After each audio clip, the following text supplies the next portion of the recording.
Welcome to the Deep Dive. We're the place you come to make sense of the noise, get those key insights fast. That's the goal. Quick, sharp, and hopefully entertaining too. So you sent us this audio file, the circuit breakers, 428-2025, a circuit keepers podcast.m4a. Right.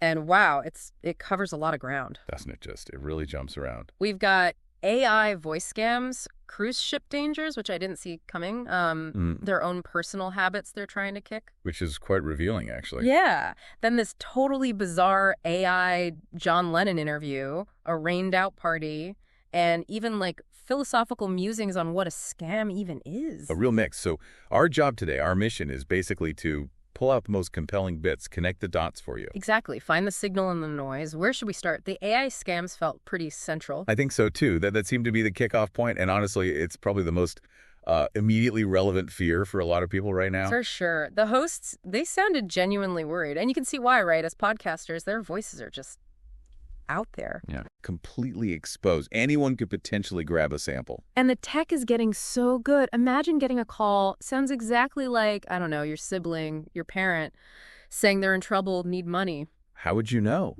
It throws that fundamental trust we have in voice identification completely out the window. It really does.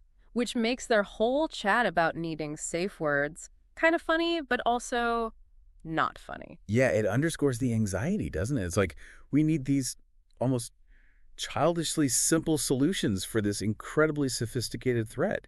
It shows how far behind our defenses are, maybe. And it wasn't just phone calls. They brought up AI scams on cruise ships using chatbots. Yeah, which is clever in a sinister way. You're on vacation, maybe your guard is down. Right, and you see an official-looking chatbot from the cruise line asking for info, you'd probably just hand it over. You'd assume it's legit. You wouldn't necessarily question the interface itself. These aren't just basic bots anymore. They can sound pretty human. And that links to the voice login thing they mentioned briefly.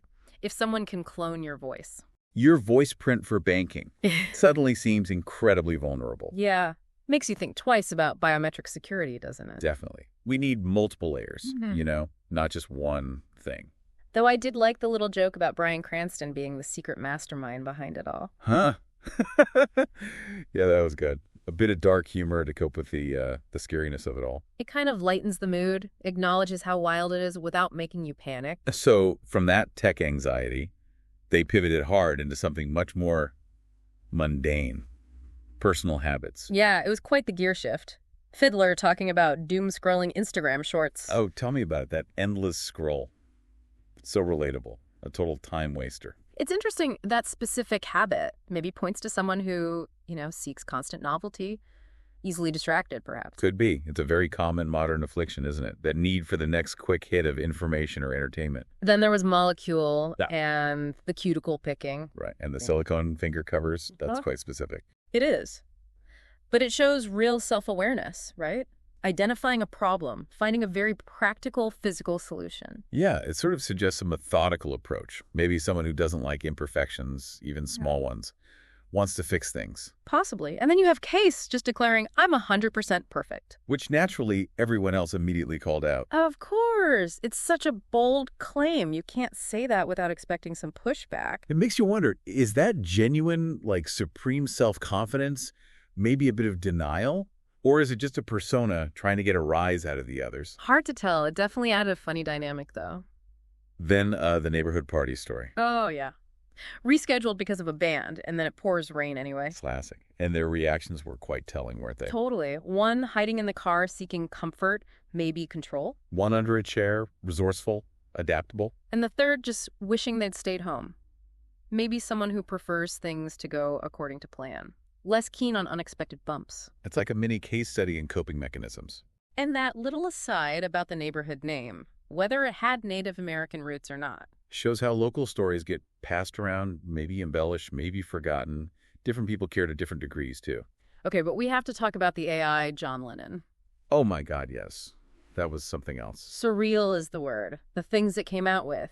Calling AI a gremlin in your pantry. It was brilliant. And imagining AI writing a hit song, joining Tinder, getting divorced, it's just so weirdly specific. It's the Clash, isn't it? This legendary, witty, cynical figure talking about Tinder. Exactly. And applying AI to, fixing Ringo's drumming or George Harrison's smile in the 70s. That's hilarious. It's tapping into all those old Beatles myths. And the Brian Epstein comparison. A passive-aggressive band manager with a USB port. I mean, that's poetry almost. Such a perfect, bizarre image. It really is. Captures that whole artist-manager tension, but updated. And the line about preferring gargling vinegar at a telephone box during a hailstorm over hanging out with AI Lennon or the real Paul McCartney? Pure Lennon cynicism. Right. Even simulated, it nails that sardonic tone. It's amazing that AI could generate something. So, him. Though slightly disturbing, too. And describing being AI as feeling trapped in a novelty tea-child. What does that even mean? I have no idea, but it sounds profound and ridiculous at the same time. Which kind of sums up a lot of AI discussion, maybe. Maybe. And the analogy for AI art, a Tesco meal deal replacing a Michelin-starred dinner. Spot on. It gets the job done technically, but lacks the soul, the artistry. Yeah, that's a great way to put it. Hits the nail on the head for that whole debate. And the Lennonism, it would teach AI melancholy and making a bacon buddy without cooking it. Just peak absurdity. Very British absurdity. Love the favorite modern inventions, too. Spell check and instant kettles. So mundane. Yeah. So relatable. It brings the icon down to earth, even if it's an AI icon. And calling AI art brilliantly cursed. Perfect description. That's exactly how it feels sometimes. Yeah. Fascinating, but also off. The suggested modern Beatles song titles were great, too. Here Comes the Algorithm. Maxwell's Silver Search History. Genius. And Fighting AI Elvis. Winning because of sharp cheekbones. Just brilliant comedic timing, even from an algorithm. It was interesting hearing the hosts react to the accent, though. Yeah, apparently it wasn't quite right. A bit dodgy. Shows the limits, doesn't it? Yeah. AI can do amazing things, but those fine nuances of human speech, accents, still tricky. So after that weirdness, they kind of circled back to scams? Right, but broadening it out. Yeah. Thinking about how AI makes scams more sophisticated, more personal. And that twist, what if people start blaming AI for scams they're running themselves? Ooh, that's a scary thought. Yeah. Using the fear of AI as a cover. Just adds another layer of doubt, makes it even harder to know what to trust. Which was their next point, wasn't it? Yeah. AI is just amplifying the existing mess of misinformation online. Exactly. It's not new, but AI can scale it up, make fake stuff look incredibly real. And then they went really broad, NFTs, crypto, basically asking what even is a scam. Yeah, getting quite philosophical. Questioning if even the US dollar is, in a sense, a construct based purely on belief. Which is a fascinating point. Value is often about collective agreement, about trust. Like the Zimbabwe example, they used trillion-dollar bills that became worthless. Because the belief, the trust, evaporated. It shows how fundamental that shared agreement is for any system of value, whether it's money or NFTs, or even just trusting the information you receive. Which brings us back to the AI problem, really. Eroding trust. It all connects. Then there were some lighter moments towards the end, the mention of their 701st recording. And the fact their streaming background still had Christmas decorations up in late April. Huh. Yeah, relatable content creator problems. Shows the human side. And their plans for New York John's Pizzeria Alligator Lounge. Sounded like fun. Plus, Molecule's chocolate peanut butter cups. And a hint of some past drunken escapade. Always adds a bit of color, those personal stories. It built that connection with the listeners, doesn't it? Beyond just the topics. And they finished trying to remember a motto they'd forgotten. Yeah, that was funny. Just trailing off, couldn't recall it. And teasing Case's weird ideas for next time, like wish key. Whatever that is. It ends things on a slightly chaotic, spontaneous note.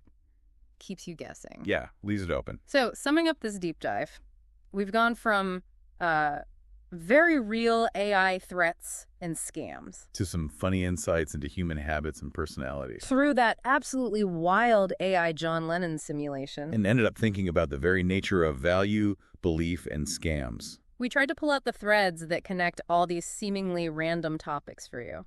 And it really does paint a picture of our current moment, doesn't it? The tech anxiety, the human flaws, the search for authenticity, the struggle with information overload. Absolutely. Which leads to maybe a final thought for you, the listener, to take away. Go on. In this world where tech can mimic reality so well, where fake news and deepfakes are becoming commonplace, where even value systems feel questioned, how do you figure out what's genuinely real, what's truly valuable? Who or what do you trust? That's the big question, isn't it? Not just online, but everywhere. Something we all need to think about. Definitely something to chew on. Thanks for joining us for this deep dive. Yeah, thanks for listening. Until next time.